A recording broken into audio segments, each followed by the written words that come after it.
Короче, ребята, мне подарили электросамокат. Раз, два, три. Вот и он. Короче, не вылезти ножком такая. Я не знаю, зачем это. Это значит не тормоз. Так, звоночек. Тормоз. Зачем вот эта штука? Я ему просто подарила вот такой цветочек.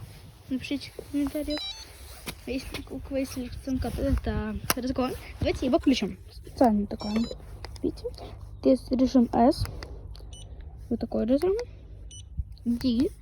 И S. Давайте прокатимся. Ребята, по-другому нельзя, сори. Еще потеряла вторую перчатку. Давайте искать. Поехали. С веселком. Ищем вторую перчатку. Внимание. Ищем вторую перчатку.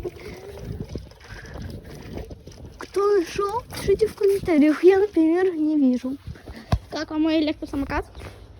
Напишите в комментах.